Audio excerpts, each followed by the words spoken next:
और अब बात करेंगे पश्चिम बंगाल की उस सियासत की जिसमें 7वें चरण के चुनाव से पहले प्रधानमंत्री मोदी के रोड शो को रोकने की कोशिश की जा रही है। आरोप टीएमसी के ऊपर लगाए गए हैं।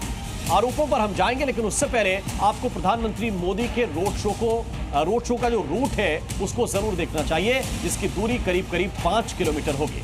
आपको हम बताते हैं कि ये रोड शो कहां से जाएगा। 28 मई को रोड शो प्रस्तावित है और ये श्याम बाजार से इसकी शुरुआत होगी, फिर विधान रानी रोड, दमदम, इसके बाद 7 टैंक लेन, फिर केसी घोष रोड से सिंधी तक ये रोड शो जाएगा।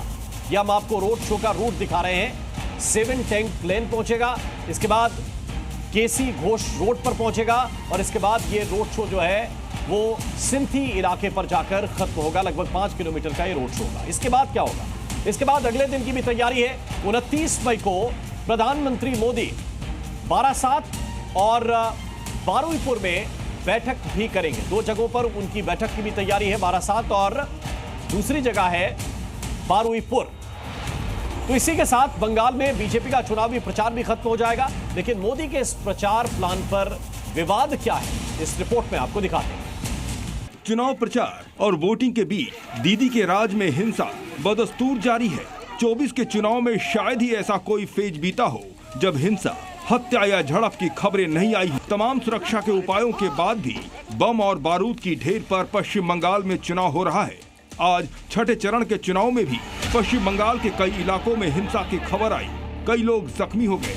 बीजेपी और टीएमसी के लोग एक दूसरे से तू मैं करते नजर आए। अब इसी को ढाल बनाकर ममता बनर्जी की सरकार ने एक नई सियासत छेड़ दी है। पुलिस ने कोलकाता के कुछ इलाकों में धारा 144 लगा दी है। धारा 144 का सच क्या है?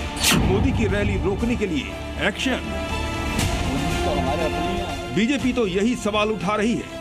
कोलकाता पुलिस के एक्शन के बाद बीजेपी नेता सुकांत मजूमदार ने तगड़ा प्रहार किया और कहा ये ममता बनर्जी की हताशा वाला कदम है। उन्होंने ट्वीट किया, चुनाव के 5 चरणों के बाद जनता की इच्छा को भांपते हुए सीएम अब डरी हुई हैं। उन्होंने मोदी जी के रोड शो को रोकने के लिए कोलकाता पुलिस को शहर में धारा 144 लागू करने का आदेश दिया है। वो मोदी जी को प्रचार करने से रोकते हैं, लोगों को वोट करने से रोकते हैं। भेद खुल गया है उनका, लेकिन ये रोक नहीं पाएंगे। रैली भी होगी और रैली नहीं होगी तो नरेंद्र मोदी जी वो ऐसे व्यक्ति हैं, वो गलियों में सड़कों पे चल पड़ेंगे। और ये जो प्रधानमंत्री को भी रोकने की कोई कोशिश कर सकता है, सोचिए कितनी खतरनाक मानसिकता है। बीजेपी के आरोपों के बाद बारी थी उसे काउंटर करने की और कोलकाता पुलिस ने भी इसका बखूबी जवाब दिया। तुरंत बाद कोलकाता पुलिस ने एक ट्वीट कर बीजेपी के सभी आरोपों को खारिज कर दिया।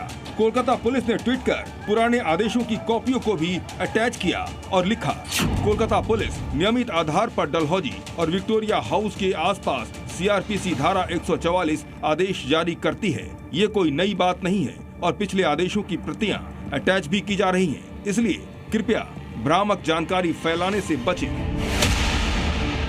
1 जून को 7वें चरण के लिए वोट डाले जाएंगे और उससे पहले कोलकाता में पीएम मोदी के रोड शो और बैठक के लिए 2 दिन का प्लान है। अब सवाल ये उठता है कि बीजेपी को उस प्लान का क्या होगा और इस पर बढ़ती सियासत कहां तक जाएगी। ब्यूरो रिपोर्ट, जी मीडिया। जी न्यूज़।